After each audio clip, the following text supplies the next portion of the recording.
G'day everyone and welcome to another Workbench update. It's July 2022 and a few things have happened since the previous one back in April.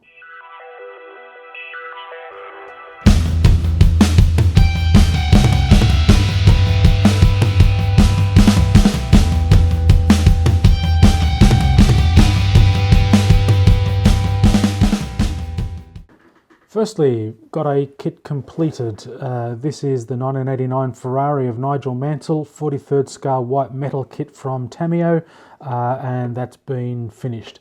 Now, there is already a build diary on the website. For those of you who follow that, would have already seen it, but I will be doing a video build of this at some stage for those of you who prefer to watch a video than read a website.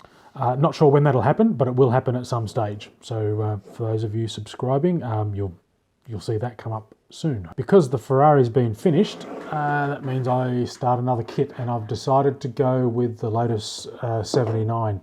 So we'll get that out of the way. Now I've only just started on this and basically just built part of the engine block. Okay, there's I don't know, about half a dozen pieces go together to make up this Cosworth DFV. Now this is the first time that I have built a kit from Hasegawa, and it's got some detail in it, more than what Tameo put in actually, because you'll see at the back here it's got the clutch and flywheel detail. Now that's going to get hidden as soon as I put the bell housing and gearbox on the back of the engine, but if anyone's looking at doing a diorama when you need a Cosworth DFV in 20th scale, the Hasegawa Lotus kit has got an engine that will do the job.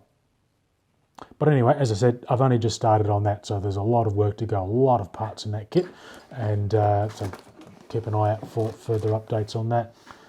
Also made further progress on the Richard Petty stock car, finally getting into some colour painting. So in this particular case, it's the chassis, which is in two parts on these cars. So there's actually a number of different holes in the back here so that the wheelbase can be adjusted depending on what body you're putting on the top of the chassis. So for this Oldsmobile, it's going to be as short as possible, which means it'll clip in about there. And I need to put in some detail like the seat and gears and gear stick, all that sort of stuff before this roll cage can go on. And so there's just starting to make some detail painting on here.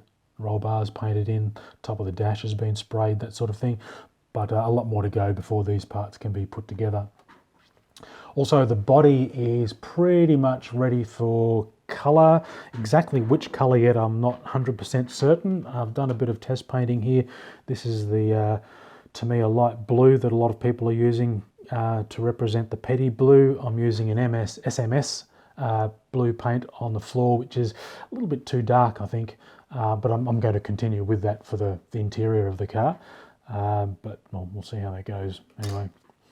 But the body has been prepped. It's in grey primer at the moment, so debating whether to leave it in grey or to put white primer over it. But it's had the wheel wells have been thinned down to make a bit more clearance for the tyres and get more of a realistic effect, because the casting on these Salvinos kits, they're actually moulded quite thick.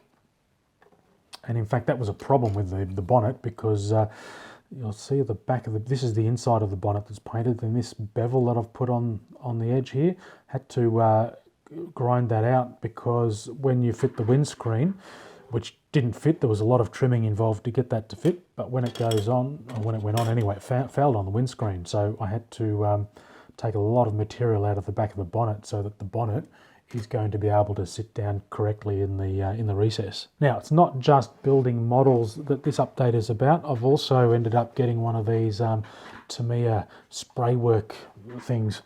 So there's two parts to this. The top part, which I'll cover in a minute, but this bottom part rotates. It comes with 4 different clips that you can put parts in there, and they sit in these holes. I tend to use some foam and alligator clips, which I'll continue to use, and I'll show you some examples of that in a minute, but that's a rotating stand that parts can be put on. The main thing I wanted to get my hands on though was this. These wires are adjustable. There's a number of holes in the side here, so that you can adjust the width at the top to take different size. Well, in my case, it'll be bodies for cars, but it could be any type of model. So I'll just stick a body on it to show you. There we go. So normally you'd tape this on. I haven't used this yet, but you'd tape it on so that it doesn't fall off. But that's just sitting there with a bit of resistance with the wires on the inside. So that can be then used in the spray booth, and it rotates, makes things potentially a little bit easier. Now that's not the only thing that I've purchased, because I also got from the Model Expo one of these airbrush cleaning bottles. It's designed for just helping clean out the airbrush and capturing the thinners, basically. In the past I've just sprayed it into a rag while in the spray booth. But with this, put your thinners in and just spray it into this canister. It does vent out the top here, but as long as you've got the pot in the booth, the fumes just get sucked out and out through the window. Now the other side benefit of this is this has turned out to be a really good airbrush holder. Okay, previously I had been using this, just a coat hanger bent up basically, and it did the job, all right, the pot's level, but it's a little bit more awkward than what this thing is. So goodbye coat hanger and hello pot. Now also in here, these are parts for the Richard Petty build. So there's the rear arms for the rear suspension, a few other bits and pieces, the engine block and the seat, etc.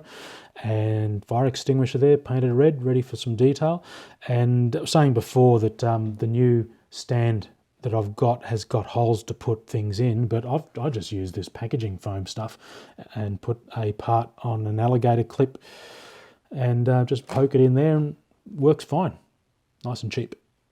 Certainly cheaper than what this thing is, where I would have liked to have just got the top part to hold the bodies without necessarily getting the bottom part. But anyway, it could come in handy.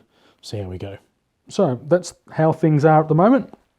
Hope you've enjoyed the update. If you want to keep in touch with what's going on, just subscribe to the channel. But I've got models to build, so I'll catch you next time. Cheers.